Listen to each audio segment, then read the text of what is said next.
नमस्कार। दूरदर्शन उत्तर प्रदेश के कार्यक्रम नमस्ते यूपी में आप सभी का स्वागत है। दोस्तों, हम यहाँ रोज़ इकट्ठा होते हैं, आपके लिए लेकर आते हैं ऐसे मुद्दों को जो हमारी संस्कृति, हमारे समाज और हमारे इतिहास के साथ जुड़े होते हैं। पर आज हम बात करने वाले हैं एक ऐसी सोच के बारे में जो व्यक्ति को न सिर्फ अपने लिए अपितु समाज के लिए सोचने पर मजबूर कर देती है।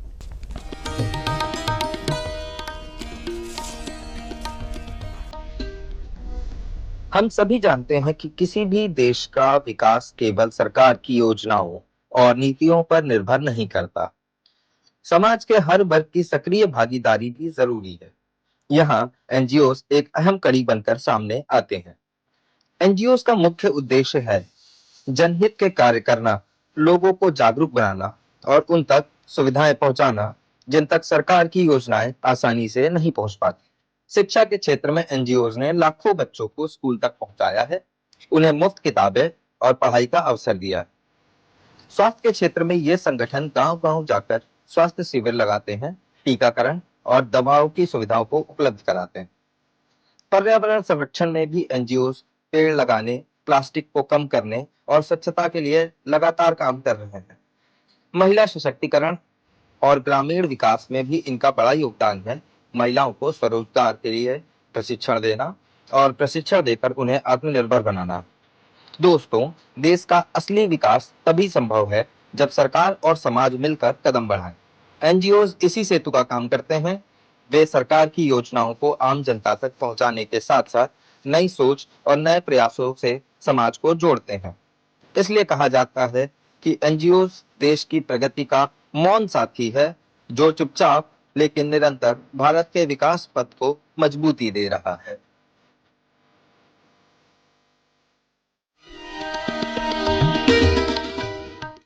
जी हाँ, तो इस वीडियो के माध्यम से आप समझ तो गए ही होंगे कि आज का हमारा विषय क्या है। आज का हमारा विषय है सेवा से विकास तक, देश के विकास में एनजीओ।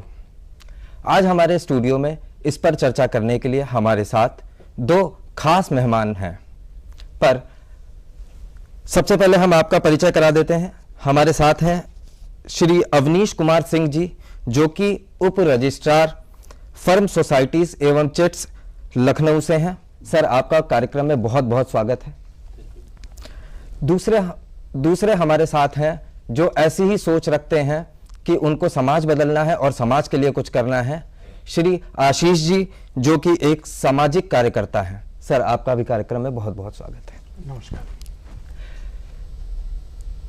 किसी के लिए जीना और किसी को कुछ वो दे पाना जो उन तक नहीं पहुंच पा रहा है। सरकार की बहुत सारी योजनाएं हैं जिनको लोगों तक पहुंचाने के लिए बहुत सारी सोसाइटीज और एनजीओस निरंतर कार्य करते हैं, जिसमें से आज हमारे साथ आशीष जी हमारे साथ हैं। हम आशीष जी से सबसे पहला प्रश्न करना चाहेंगे कि आशीष जी, ये बताइए कि आप समाज के लिए कार्य करना शुरू किया कब से, और पहला वो क्या ऐसा वाकया था आपके जीवन से जुड़ा हुआ जिसने आपको समाज के लिए इतना प्रेरित कर दिया कि आपको अपने जीवन का 10-12 साल 13 साल से आप समाज सेवा कर रहे हैं, और क्या क्या कठिनाइयों का सामना करना पड़ा, या क्या वो घटना थी जिस वजह से आप इस क्षेत्र में आए? जी, मैं बताना चाहूँगा दोस्तों कि मेरा बचपन जो है, मेरे माता पिता जो मेरा संस्कार रहा है, हमेशा से देने का भाव रहा है। तो मुझे अपने ये प्रेरणा अपने दादाजी से मिली। हमारे दादाजी को हमारे गांव में क्या कहते हैं, लोग सभी लोग दानी कहते थे। तो क्योंकि वो सबकी मदद करते थे, जो भी लोग आते थे उनके पास कुछ भी उनको अभाव होता था, तो जो दिक्कतें होती थी तो वो उनकी मदद के लिए हमेशा तत्पर रहते थे। और ये हमने बचपन से देखा और इसको हमने जाना समझा, तो वो कहीं ना कहीं हमारे खून में आ गया कि भाई लोगों की मदद करना ज़रूरी होता है, क्योंकि अगर हम मदद करेंगे तो समाज उसी तरह बढ़ेगा आगे। क्योंकि गांव की एक होती थी, कमेटी होती थी जिसमें सभी लोग मिलकर काम करते थे। तो ये सब हम लोग देखते हुए आए। फिर ये एक जो विचार था अंदर सेवा भाव का, वो आगे जाता गया। और जब मैं लखनऊ विश्वविद्यालय से पोस्ट ग्रेजुएशन कर रहा था, तब मैंने इसको फिर शुरू किया, कुछ गरीब बच्चों को पढ़ाने से लेकर, और उसके बाद धीरे धीरे कई एनजीओ के साथ वॉलंटियरिंग किया, फिर एज अ जॉब भी किया, और जिसमें बहुत सारी कठिनाइयां आई, और इन कठिनाइयों को पार करते हुए साथ ही फैमिली का भी बहुत प्रेशर था, क्योंकि मैं घर का बड़ा था और कमाने की तरफ ना जा करके मैं एक सामाजिक कार्यकर्ता के रूप में अपनी पहचान बना रहा था, लोगों की मदद कर रहा था। तो उस वक्त मुझे लगा कि एक क्या होता है कि जो यूथ हैं, जो बच्चे हैं, जो डिप्राइव सेक्शन है, उनकी एनर्जी को अगर सही दिशा में मोड़ा जाए तो उनको भी एक सफल इंसान, एक अच्छा इंसान बनाया जा सकता है, और एक जो हमारा समाज है जिसको हम और बेहतर कर सकते हैं। तो ये जो विचार मेरे मन में लगातार रहा, ये बढ़ता गया, और इसी तरह मैंने ये समाज सेवा शुरू की और लगातार इसमें आगे बढ़ रहा हूँ। जी, तो अवनीश जी, जैसे आशीष जी ने बताया कि इन्होंने एक संस्था रजिस्टर करी और उस संस्था के माध्यम से इन्होंने कार्य करना शुरू किया। तो आप सरकार के वो अधिकारी हैं जो इन संस्थाओं को मान्यता देते हैं। तो सबसे पहले तो मैं आपसे यही जानना चाहूंगा, या हमारे दर्शकों में से अगर कोई भी किसी संस्था को रजिस्टर करना चाहता है तो वो पिन डाउन कर ले या नोट कर ले, तो सर ये बताएं कि ये संस्थाएं रजिस्टर करने की प्रक्रिया क्या है, किस तरीके से इस संस्थाओं को रजिस्टर किया जा सकता है? सोसाइटी रजिस्टर करवाने के लिए डिपार्टमेंट का पोर्टल है uprfsc.gov.in। जी जी जी, उस पर जाके लॉगिन करके, और डिटेल्स हैं, फील्ड्स हैं, उनको भर के कोई भी व्यक्ति लॉगिन उसको सबमिट कर सकता है। सबमिट करेगा तो जो मिनिमम 7 लोगों की रिक्वायरमेंट है, कम से कम 7 लोग होने चाहिए, अधिकतम कोई संख्या निर्धारित नहीं है। उसके एक मेमोरेंडम बनाना होता है। मेमोरेंडम माने स्मृति पत्र कि हम किस काम के लिए हम लोग इकट्ठे हुए हैं, इसमें हमारे उद्देश्य क्या हैं। और दूसरी उसकी नियमावली बनती है, आर्टिकल ऑफ एसोसिएशन और मेमोरेंडम ऑफ एसोसिएशन। तो आर्टिकल ऑफ एसोसिएशन में वो नियम होते हैं कि नियमों के अंतर्गत हम काम करेंगे। जी जी, वो नियम सोसाइटी रजिस्ट्रेशन एक्ट के तहत बनते हैं, और उसी प्रकार से उसी एक्ट के दायरे में ही लोग इकट्ठे होते हैं, उस एक्ट के फ्रेमवर्क में जी, और इकट्ठे सबमिट कर सकते हैं उसमें वेबसाइट पर जाके। और हम उसके बाद जो है हमारे यहाँ से एक प्रेजेंटेशन डेट दी जाती है जिस पर कि आप डॉक्यूमेंट सबमिट करें फिजिकली, उसके बाद हम लोग उसको रजिस्टर कर सकते हैं।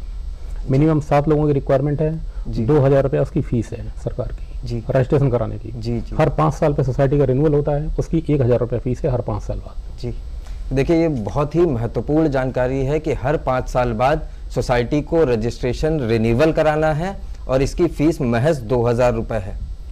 ठीक, तो 5 साल बाद 1000 रुपये, सॉरी 5 साल बाद रिन्यूअल कराने की 1000 रुपये, रिन्यूअल की फीस 1000 रुपये है और प्रथम रजिस्ट्रेशन की फीस 2000 रुपये है। 2000। ये बहुत ही अहम जानकारी है जो आज के कार्यक्रम के माध्यम से आप तक पहुंची है। आइए हम आशीष जी के पास चलते हैं, और आशीष जी ये जानते हैं कि आपने जब ये संस्था, आपने जब कार्य करना शुरू किया था और ये संस्था के रजिस्ट्रेशन, इसके बीच में 7 साल का गैप था, वो क्यों था? आपको कब लगा कि आज हमें संस्था को रजिस्टर करा लेना जरूरी है? क्या आपको भी सर जैसा कोई अधिकारी मिला था जिसने बताया कि नहीं, आपको ये भी करना जरूरी है? बिल्कुल सही बात है कि लोगों को जानकारी नहीं होती। तो जब मैंने भी सामाजिक कार्य शुरू किए तो मुझे भी एनजीओ की ऐसी बहुत नॉलेज नहीं थी, और बहुत सारे मतलब कंफ्यूजन थी कि कैसे करेंगे, क्या करेंगे, क्या डॉक्यूमेंटेशन होना चाहिए, फिर उसके बाद आगे कैसे बढ़ेंगे। तो बहुत सारे डॉक्यूमेंटेशन होते हैं जिनको लेकर मैं बहुत दुविधा में था, जिसके कारण ये जो समय था ये लंबा हो गया। तो वो समय के साथ अच्छा जो मैंने अदर एनजीओ ज्वाइन किए, वहां पर मैंने उन चीज़ों को सीखा, जाना, समझा, और इस तरह फिर दोस्तों का मोटिवेशन मिला, और उन्होंने फिर एक कहा कि नहीं अब आपको करना चाहिए क्योंकि आप इतना लग के काम कर रहे हो। तो ये सब देखते हुए फिर मैंने उसके प्रोसेस में गया, जानकारी मैंने इकट्ठा की, आप जैसे अधिकारियों के साथ बैठा और उनसे जानकारियां ली, और उसके बाद मैंने जो भी डॉक्यूमेंटेशन थे एक एक करके उनको कराना शुरू किया, और 2020 में 5 जून को हमने अपनी संस्था को रजिस्टर कराया और आज लगातार काम कर रहे हैं। हम चलते हैं अवनीश सर के पास। तो अवनीश सर, आप जब इनके जैसे बहुत सारे समाज सेवी ऐसे हैं जो समाज में कार्य कर रहे हैं, तो वो जब रजिस्ट्रेशन के लिए जाते हैं तो इसका बाइफर्केशन किस तरीके से होता है, यानी इनमें इनको बांटा कैसे जाता है कि ये संस्था रजिस्टर होगी या नहीं होगी, कि क्या उसके क्राइटेरिया क्या है, उसका क्या डिवीजन होता है कि ये संस्था में जाएगा, कि ये सोसाइटी में जाएगा, कि ये एनजीओ होगा या ये ट्रस्ट होगा? ये एक थोड़ा सा कंफ्यूजन होता है। मेरे विभाग द्वारा केवल सोसाइटी फर्म्स और चिट्स का रजिस्ट्रेशन किया जाता है। अभी आप जिस पे चर्चा कर रहे हैं जी, वो मुख्य रूप से सोसाइटी है। जी। सोसाइटी रजिस्टर कराने के लिए मिनिमम 7 लोग होने चाहिए। उसका बायोलॉज वगैरह उस प्रकार से बनाया है उसने, जैसा कि सोसाइटी रजिस्ट्रेशन एक्ट में उसके उद्देश्य परिभाषित हैं, उस प्रकार से उसने अपने उद्देश्य रखे हैं, नहीं रखे हैं। जो उसने आर्टिकल ऑफ एसोसिएशन बनाई है, अपनी नियमावली बनाई है, वो नियमावली ऐसी है जो सोसाइटी रजिस्ट्रेशन एक्ट से विरोधाभासी, कॉन्ट्राडिक्टरी तो नहीं है। यही चीज़ें हम लोग देखते हैं, और अगर वो सब कुछ सही है तो फिर उसको रजिस्ट्रेशन कर दिया जाता है। अवनीश सर, आपसे एक और प्रश्न पूछना चाहूँगा, क्योंकि ये बात अगर अभी नहीं पूछी गई तो शायद ये छूट जाएगी। तो जो इसके बायलॉ जो आपने क्राइटेरिया बताए हैं, जो भी नियमावली है, क्या ये सब ऑनलाइन मौजूद है? ऑनलाइन माध्यम से ही सबको रजिस्ट्रेशन करना है? ऑनलाइन यूजर मैनुअल पड़ा हुआ है वेबसाइट पर। यूजर मैनुअल में सारी डिटेल्स हैं कि आपको किस प्रकार से उसको भरना है जी। मेमोरेंडम भी किस प्रकार से बनाना है, या आर्टिकल भी, एसोसिएशन भी किस तरह लिखना है, ये भी उसमें लिखा हुआ है। जी जी। UPRFSC.gov.in विभाग की वेबसाइट है, उस पर ये सब चीज़ें अवेलेबल हैं। जी। आशीष जी, मैं आपसे अगला सवाल करना चाहूँगा। जो हमारा अगला सवाल है वो ये है कि आपने जब संस्था चलाना शुरू किया तो आपको किन किन महत्वपूर्ण चुनौतियों का सामना करना पड़ा, जो किसी एक ऐसे समाज सेवी के लिए बहुत ज़रूरी जानना है जो समाज सेवा में आगे आना चाहता है और समाज के लिए कुछ अपना योगदान करना चाहता है? जी बिल्कुल। बहुत सारी चुनौतियां होती हैं जब हम जिनको फेस करते हैं। सबसे पहला तो रजिस्ट्रेशन का आता है। तो सबसे पहले एक होता है कि अपने मन में कि हमको रजिस्ट्रेशन कराना है, तो रजिस्ट्रेशन के लिए जो प्रोसेस सर ने बताया अभी, तो वो रजिस्ट्रेशन प्रोसेस करने के बाद उसके बाद फिर हमें पैन कार्ड बनवाना होता है। फिर उसके बाद हमें क्या कहते हैं उसका बैंक अकाउंट खुलवाना होता है। फिर उसके बाद हमें क्या कहते हैं उसके लिए आप CSI 12A 80G NGO दर्पण, ये रजिस्ट्रेशन कराने बहुत ही ज़रूरी होते हैं। अगर आप ये नहीं कराएंगे तो वो समझिए वो जो NGO जो आप सोसाइटी या जो एक सामाजिक कार्य करने के उद्देश्य से निकले हैं वो कहीं ना कहीं उसको आप पूर्ण नहीं कर पाएंगे। और आजकल हर चीज़ को एकदम अगर आप डॉक्यूमेंटेशन के साथ करते हैं तो बहुत प्रभावी होती है और उससे आपको आगे मदद भी मिलती है। जैसे 12A 80G ये बहुत ही ज़रूरी होता है कि संस्थाएं इसको कराएं। और उसके बाद CSR 1 आजकल एक सर्टिफिकेशन है जिसमें आप कॉर्पोरेट सोशल रिस्पॉन्सिबिलिटी भी के माध्यम से आप फंड ले सकते हैं। तो ये सारी जो डॉक्यूमेंटेशन है और खासकर अकाउंट कि अकाउंट एकदम पारदर्शी होना चाहिए कि जो आप पैसा आ रहा है और जो जा रहा है वो ऑनलाइन ट्रांजैक्शन ज्यादा से ज्यादा हो। तो इन सभी बातों पर बहुत फोकस होना चाहिए, तभी आप एक सही दिशा में अपने NGO को या अपनी संस्था को आगे ले जा सकते हैं। साथ ही एक बड़ी दिक्कत आती है जब शुरू हम करते हैं तो फंड्स की, क्योंकि एक बहुत बड़ा चैलेंज रहता है कैसे करेंगे क्या करेंगे। तो उसमें भी घबराने की जरूरत नहीं है। अगर हम किसी चीज को व्यवस्थित तरीके से करते हैं, एक वर्क फ्लो बनाकर करते हैं, तो हम उसको निरंतर कर रहे हैं, लगातार कर रहे हैं, तो वो छोटी छोटी वैल्यूज, ये नहीं होता है कि एक बार की हम बड़ी वैल्यूज लगाएं, छोटी छोटी वैल्यूज, क्योंकि बहुत सारी चीजें पैसे से नहीं होती। आप अगर हमारे अंदर कोई काबिलियत है, कोई स्किल है, तो हम बच्चों को पढ़ा सकते हैं तो जाकर पढ़ा सकते हैं, हम बच्चों को कोई क्राफ्ट एक्टिविटी सिखा सकते हैं तो सिखा। तो इस तरह करके छोटी छोटी गतिविधियों के माध्यम से आप श्रमदान करके भी अपने NGO को, अपनी संस्था को आगे ले जा सकते हैं और उन चैलेंजेस को धीरे धीरे दूर कर सकते हैं। जी, तो बहुत ही सटीक जवाब दिया है आपने। और शायद ये जो आपने इसमें वो बताए फॉर्म्स 80G हो गया, आपका 13B हो गया, 12B हो गया, ये सब बहुत ही महत्वपूर्ण है जो सबको कंप्लीट करना ज़रूरी है एक सोसाइटी रजिस्ट्रेशन के लिए। तो अब हम आगे चलते हैं अवनीश जी के पास।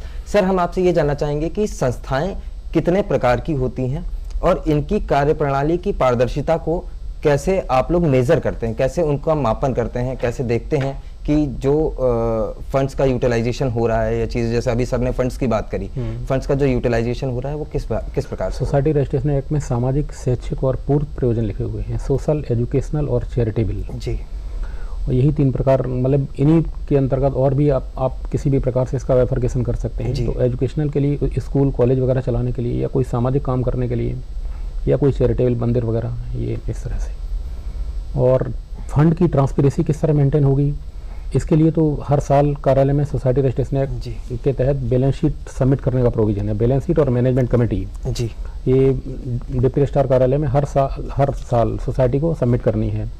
और प्रोविजन है कि इसका इनकम टैक्स एक्ट के तहत रजिस्ट्रेशन वगैरह कराया जाए, वो इनकम टैक्स एक्ट में प्रोविजन है। 12A 80G जो अभी बताए गए, इन्होंने बताया। जी जी जी। और हमारे यहाँ ये चार्टर्ड अकाउंटेंट से ऑडिटेड बैलेंस शीट होनी चाहिए। जी, तो चार्टर्ड अकाउंटेंट से ऑडिट कराने का प्रोविजन है। सोसाइटी अपनी बैलेंस शीट चार्टर्ड अकाउंटेंट से ऑडिट कराए, और उसमें अगर कोई कंप्लेंट वगैरह होती है, किसी तरह की कोई बात होती है, तो वो हम लोग देख सकते हैं कंप्लेंट। सर, हम आपसे अब जानना चाहेंगे और हमारे दर्शक भी ये जानना चाहेंगे कि हमारी सोसाइटी रजिस्ट्रेशन की शुरुआत कब से हुई थी, इसके इतिहास के बारे में थोड़ा सा संक्षिप्त में वर्णन करें ताकि सबको ये पता चले कि सोसाइटी रजिस्ट्रेशन कब से हो रहे हैं। हाँ, सोसाइटी रजिस्ट्रेशन एक्ट 1860 का है, 1860 का 1860 का है, अंग्रेजों के ज़माने का, जब से पुलिस एक्ट और आर्मी एक्ट है। जी जी जी। और ये ब्रिटिश पीरियड में लाया गया था, और इसका उद्देश्य था ग्रांट इन एड सिस्टम को डेवलप करना। जी क्योंकि उस समय देश की पॉपुलेशन 28-30 करोड़ पॉपुलेशन थी जी और जो ब्रिटिश लोग थे उनके पास रिसोर्सेज की कमी थी, जी। फंड वगैरह इस तरह से नहीं, टैक्स का कलेक्शन भी इस तरह देश में गरीबी थी। जी तो उनका ये मानना था कि हम इतनी बड़ी पॉपुलेशन को शिक्षा नहीं दे सकते हैं या उनके लिए कोई सामाजिक काम हम नहीं कर सकते, हेल्थ का या एजुकेशन का। जी तो जो मिशनरीज वगैरह थे या जो अन्य लोग, जो हिंदुस्तानी लोग भी कुछ काम करना चाहते, हिंदुस्तानी लोगों के पास तो उस समय पैसा ही नहीं था इतना, जी मिशनरीज ही मुख्य रूप से काम कर रहे थे। तो मिशनरीज वगैरह ने स्कूल खोले, हॉस्पिटल खोले, तो कुछ फंड मिशनरीज ने अपना डेवलपमेंट में लगाया। उसके रनिंग के लिए जो रनिंग कॉस्ट थी वो सरकार ने ग्रांट इन एड के रूप में दी है। जी तो उसी प्रकार से जैसे अभी पब्लिक प्राइवेट पार्टनरशिप के आधार पर मेडिकल कॉलेज वगैरह बन रहे हैं पीपीपी मॉडल पे। पीपीपी मॉडल पे, जी जी तो उसी प्रकार से वो ग्रांट इन एड, उसका एक रॉ फॉर्म हम लोग उसको समझ सकते हैं। ग्रांट इन एड उसी तरह वही कॉन्सेप्ट को लेकर ये सोसाइटी रजिस्ट्रेशन एक्ट लाया गया था कि पब्लिक इसको एस्टेब्लिश करेगी, रन करेगी, जी। गवर्नमेंट उसको रेगुलेट करेगी और अगर जरूरत होगी तो फंड करेगी। जी जी तो जैसा कि सर ने बताया हमें कि सर लोग उसको रेगुलेट करेंगे, सरकार उसे रेगुलेट करेगी और पब्लिक उसे फंड करेगी। सरकार, हाँ, सरकार और पब्लिक दोनों मिलकर के दोनों उसको मिलकर फंडिंग दोनों करेंगे। मिलकर फंडिंग करेंगे। तो सब अभी जैसे आशीष जी आपने भी बताया था कि फंड्स की यूटिलाइजेशन और चीज़ों को लेकर के, तो फंड्स के लिए आप लोग कैसे वर्क करते हैं? क्योंकि सब नॉन प्रॉफिट ऑर्गेनाइजेशन होता है, बैलेंस शीट में तो सब 0-0 दिखना चाहिए। बिल्कुल बिल्कुल। तो फंड्स कैसे आते हैं, कैसे जुटाए जाते हैं? वॉलंटियरी करते हैं और लोग वॉलंटियर बनते हैं आकर के। अगर आपके साथ जो लोग हैं, क्या आप उनको तनख्वाहें देते हैं? अगर तनख्वाहें देते हैं तो वो पैसा कहाँ से आता है? जी जी। तो मैं बहुत ही अच्छा प्रश्न है ये आपका, जी। क्योंकि ये बहुत सारी दुविधा लोगों के मन में रहती है कि कैसे करता होगा, क्या करता होगा एनजीओ, कि कैसे अपना स्टाफ मैनेज करता होगा, कैसे ऑफिस मैनेज करता होगा। तो इसमें मैं बताना चाहूँगा कि हम जब देखिए फंड्स जुटाने के बहुत सारे तरीके होते हैं। एक तो सबसे पहला आता है फंड रेजिंग, हम क्राउड फंडिंग करते हैं। क्राउड फंडिंग है, हमने एक छोटी सी मुहिम चला दी जिसमें आप 10 रुपए भी डोनेट कर सकते हैं, 100 रुपए भी डोनेट कर सकते हैं, 500 रुपए भी कर सकते हैं। अगर आपका 80G रजिस्ट्रेशन है तो आप उसमें एग्जाम्पशन भी आपको मिलता है। अच्छा। जो हमारे डोनर्स हैं हम उनको एग्जाम्पशन की रसीद देते हैं। अब तो सब ऑनलाइन हो गया है। ये एग्जाम्पशन इनकम टैक्स में होता है। बिल्कुल बिल्कुल, इनकम टैक्स में होता है। एग्जाम्पशन तो यहाँ पे सर का मतलब है कि अगर आप कुछ भी डोनेट करते हैं तो उसके एवज में आपको आयकर विभाग से इनकम टैक्स में थोड़ी सी छूट भी मिलती है। ये 50% छूट है, जो भी आप 50%। डोनेट करते हो उस पर 50% का आपको एग्जाम्पशन मिलता है। वाह, वाह। तो एक ये अच्छा इनिशिएटिव है गवर्नमेंट का, जिसके कारण लोग क्या कहते हैं खुद भी स्वयं से ही प्रेरित होते हैं कि हमें एनजीओ को डोनेट करना चाहिए। जी। तो एक क्राउड फंडिंग एक माध्यम है हमारा। उसके बाद हमारा आता है CSR फंड, जी, जी। जो CS का बहुत सारी कंपनीज हैं corporate social responsibility, corporate social जिनको अपने प्रॉफिट का 2% देना होता है समाज को। तो वो 2% जो होता है उनके लिए हम उनको प्रपोजल्स बनाकर उन कंपनियों को देते हैं, और वो प्रपोजल्स अगर अच्छे होते हैं और हम प्रभावी ढंग से उस पर काम हमने कर रखा है जी, तो जी। वो हमें उसको देने में संकोच नहीं करते और उसको हमें देते हैं। और उसके बाद फिर हमारा आता है गवर्नमेंट। जी। गवर्नमेंट के साथ भी हम टाई अप्स करके कुछ फंड जो होते हैं जो जी, जी। जहां पर सरकारें नहीं पहुंच पाती हैं, हाँ जी, जहां हाँ पर होता है कि वहां पर पहुंचना मुश्किल है गवर्नमेंट्स का, तो हम लोग सरकार को एक प्रपोजल बनाकर देते हैं जिसके थ्रू हम काम करते हैं, क्योंकि इतने सारे लोग गवर्नमेंट को भी रख पाना बहुत मुश्किल होता है। तो उसमें हम सरकार का एक सहयोगी संस्था बनकर हम उनके साथ पैरेलली काम करते हैं। और अब आती है बात इनमें से हम कैसे ऑफिस खर्च, कैसे स्टाफ के लिए पेड करते हैं। जी। तो हम जो भी फंड्स लेते हैं, जैसे मान लेते हैं हमने CSR एक प्रपोजल बनाया, तो हम उसमें 10 to 15% एक एडमिन चार्ज रखते हैं। जी, जी। जो मैनेजमेंट चार्ज होता है जी। वो मैनेजमेंट चार्ज हम लेते हैं, वो हमारा केवल सैलरी और ऑफिस मैनेज के लिए होता है। और गवर्नमेंट कहती है कि आप अगर जो भी फंड आ रहा है, जैसे 100 रुपए आ रहा है, तो 80% आप अपने काम में लगाइए, 20% आप उसके ग्रोथ में, अपने ऑर्गेनाइजेशन के इंफ्रा में, आप उसके ग्रोथ में, सैलरीज में आप खर्च कर सकते हैं। तो जैसे लोगों को पता ही नहीं होता है कि हमें कितने % खर्च करना है अपने काम में, तो 80% आप, गवर्नमेंट उस पर आपको कभी भी नहीं कभी कुछ कहेगी, 80% आप अपने काम को लेकर काम पे खर्च करिए, जो बेनिफिशियरीज हैं उनके लिए खर्च करिए, और 20% आप अपने ऑफिस मैनेजमेंट टीम के लिए उसमें लगा सकते हैं। हाँ, उनके ट्रांसपोर्टेशन में, हाँ, बिल्कुल। उनके खाने पीने में, उनके नाश्ते में, व्यवस्था करने में, चीजों में हम आपको पता चल गया आज कि जो भी इनके पास संसाधनों से पैसा आता है, उस पैसे का 80% ये समाज सेवा में देते हैं और 20% पैसे को ये यूटिलाइज करते हैं अपनी संस्था को रन कराने के लिए और उसकी बेसिक जरूरतों को पूरा करने के लिए। तो आइए हम अवनीश सर के पास दोबारा चलते हैं। सर, हम आपसे एक चीज ये जानना चाहते हैं कि जैसा कि सर ने बताया कि 20% पैसे को यूज करना चाहिए। बहुत सारी संस्थाएं ऐसी भी हैं जो सोसाइटी रजिस्टर करके स्कूल, प्राइवेट कॉलेज, यूनिवर्सिटीज चला रही हैं। क्या वो कितना सही है? ऐसा करना कानूनी रूप से सही है या गलत है? इस पे आप प्रकाश डालें। स्कूल या कॉलेज भी एक चैरिटेबल ऑर्गेनाइजेशन ही है, जी। कोई ये मतलब बिजनेस वेंचर नहीं है। जी तो स्कूल की बैलेंस शीट भी होती है, वो प्रॉफिट वाली बैलेंस शीट नहीं होती, जी, उसमें कोई ठीक है। प्रॉफिट नहीं शो किया जाता है। जी जी जी तो सही है, उसमें कोई इशू नहीं है। स्कूल सोसाइटी रजिस्टर करा के स्कूल चला जाए स्कूल का, लेकिन कॉन्सेप्ट यही है कि अगर आप स्कूल एस्टेब्लिश कर रहे हैं, स्कूल खोल रहे हैं, तो ये मान के चलिए कि ये एक चैरिटेबल ऑर्गेनाइजेशन है, आपके अर्निंग का सोर्स नहीं है ये। जी जी। तो सर आपसे ही मेरा अगला प्रश्न भी है कि गवर्नमेंट और सोसाइटीज मिल करके क्या बदलाव ला रहे हैं और क्या बदलाव आने वाले समय में लाने वाले हैं, उस पर थोड़ा सा आप और फिर सर से भी इस पे विचार दोबारा से लेंगे। जी। गवर्नमेंट, हर चीज़ को गवर्नमेंट अपने हाथ में नहीं ले सकती है। सोसाइटी को का कॉन्सेप्ट यही था कि समाज के लोग भी समाज के डेवलपमेंट में हेल्प करें। जी, गवर्नमेंट जी। इनिशिएटिव लेना समाज का ही हमेशा से रोल रहा है जी। कि सोसाइटी ही इनिशिएटिव लेगी, जी। सरकार को रास्ता दिखाएगी और सरकार उस चीज़ को आगे बढ़ाएगी। जी। तो यही था कि मतलब इसका कॉन्सेप्ट यही है कि इनिशिएटिव मतलब प्राइवेट लोग लेंगे और सरकार उसको फैसिलिटेट करेगी। तो अच्छा। गवर्नमेंट फैसिलिटेट कर रही है, रास्ता बना रही है, रेगुलेट भी कर रही है, जी। लेकिन फैसिलिटेटिंग वाला काम प्राइमरी है। रेगुलेटरी जो रेगुलेटरी बॉडी सरकार है, रेगुलेटरी वर्क बहुत लिमिटेड है। हाँ। फैसिलिटेटिंग वाला काम फैसिलिटेटिंग ज्यादा ज़्यादा है, है। जो समाज के बुद्धिजीवी लोग हाँ। कर रहे हैं, जैसे कि आशीष जी हैं और इस तरीके के लोग जिन्होंने ये तय कर लिया है कि उनको अपने समाज के लिए कुछ ना कुछ करना है, उन तक शिक्षा पहुंचानी है, जिनके पास शिक्षा का अभाव है उन तक मेडिसिन पहुंचानी है, उन तक इलाज पहुंचाना है, जो इलाज शायद वहन नहीं कर पा रहे हैं उन तक अपने पर्यावरण को साफ सुथरा रखना है, उसको मजबूत बनाना है, उसके लिए वृक्षारोपण कर रहे हैं, वो नारी शक्ति को मजबूत कर रहे हैं, लोगों को प्रशिक्षण दे रहे हैं। तो इस तरीके की चीज़ें करके समाज सेवी लोग, आशीष जी जैसे लोग आज के समय में समाज में अपना योगदान दे रहे हैं और समाज को बदलते चले जा रहे हैं। आने वाले समय में सरकार और समाज सेवी मिलकर के देश को बहुत आगे लेकर के जाने वाले हैं, क्योंकि एक विकसित देश अपने समाज से ही अपने समाज द्वारा ही विकसित बनाया जाता है। इसके बाद आशीष जी, मैं आपसे जानना चाहूंगा, जो सवाल अभी मैंने सर से किया था कि सरकार और समाज सेवी संस्थाएं मिलकर के या एनजीओज मिलकर के किस तरीके से आगे लेकर के जाने वाले हैं, उस पर एक बार आप भी अपनी तरफ से जरूर रखें, क्योंकि सरकार का पक्ष तो हमने जान लिया, बट एनजीओज का पक्ष या संस्थाओं का पक्ष जानना भी बहुत जरूरी है। बिल्कुल। क्या होता है कि सरकार जो होती है वो हर जगह नहीं पहुंच सकती है, क्योंकि सरकार एक मतलब मास लेवल पे काम करती है, वो प्रति व्यक्ति के पास नहीं जा सकती है।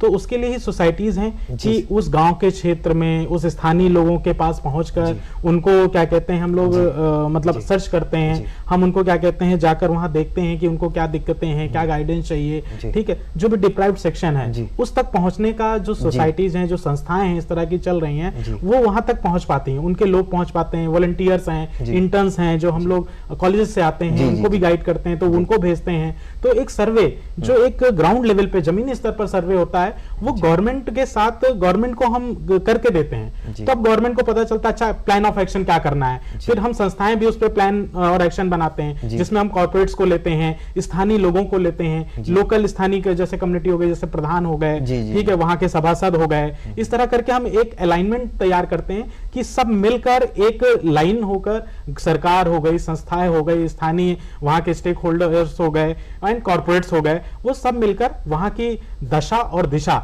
बदलने का प्रयास करते हैं। जी।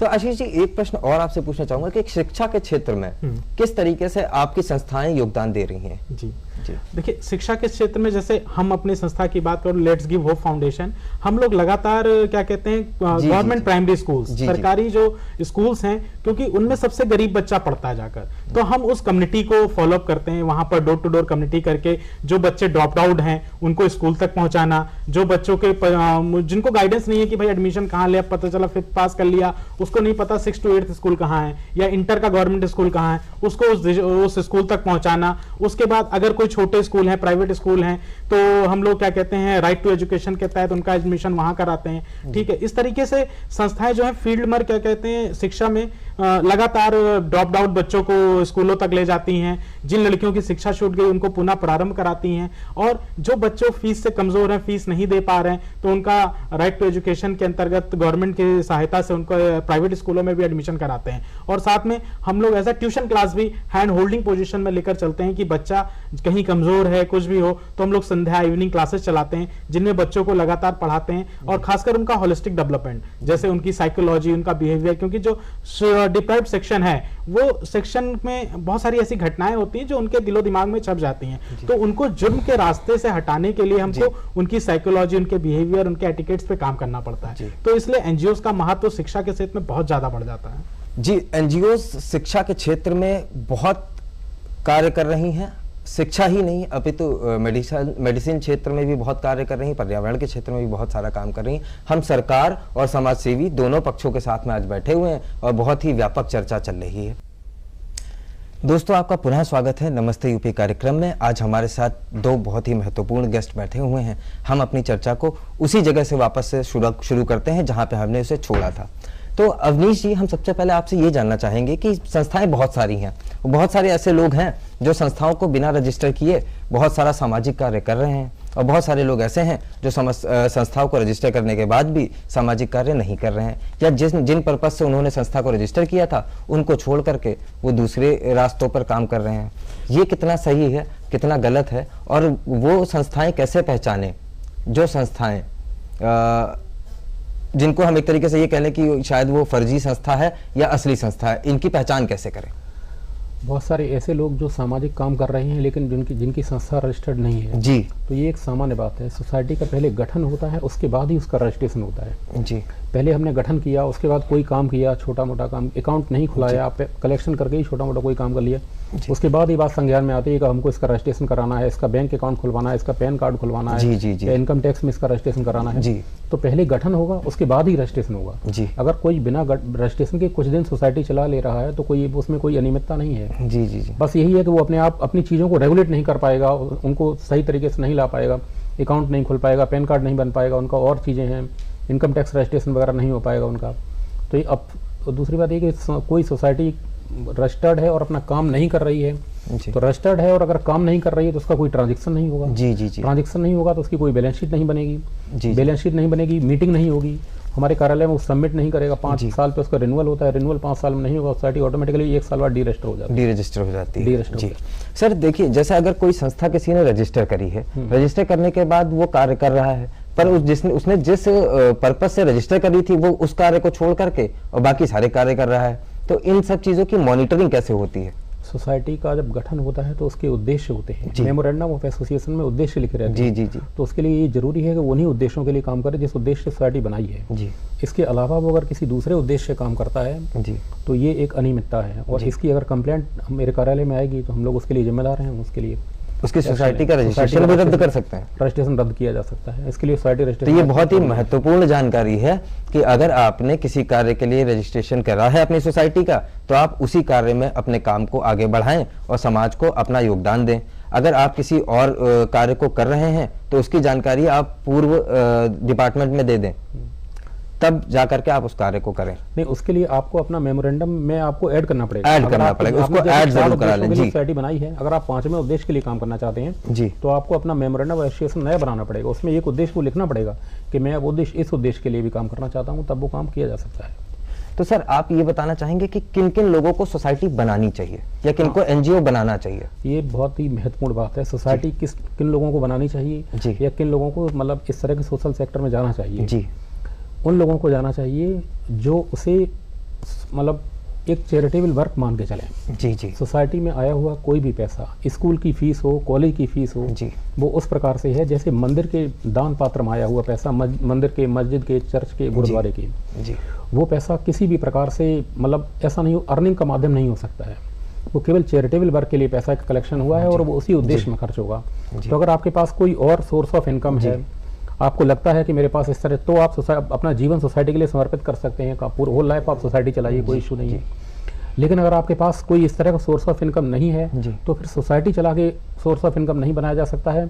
फिर आप मतलब उस सोसाइटी को 2 घंटे कोई सोसाइटी में काम कीजिए, 10 घंटा अपनी नौकरी कीजिए, 8 घंटा अपनी नौकरी कीजिए। जी जी, तो इस तरह मतलब इस तरह ये बेसिक कॉन्सेप्ट है। उन लोगों को सोसाइटी बनानी, सोसाइटी कोई अर्निंग का सोर्स नहीं है, ये एकदम बेसिक बात है। बिल्कुल ठीक। सोसाइटी या एनजीओ कोई अर्निंग का सोर्स नहीं है, ये हम सबको बहुत क्लियर कर लेना चाहिए अपने दिमाग इसी में। प्रकार से स्कूल या कॉलेज या कोई भी यूनिवर्सिटी भी इवन कोई बिजनेस वेंचर नहीं है। जी जी, ये एक चैरिटेबल ऑर्गेनाइजेशन ही है एक तरीके से, जो भी फीस ये कलेक्शन होती आपका है, समाज के लिए एक योगदान है समाज जो के आप लिए समाज को बदलने के लिए कर रहे हैं।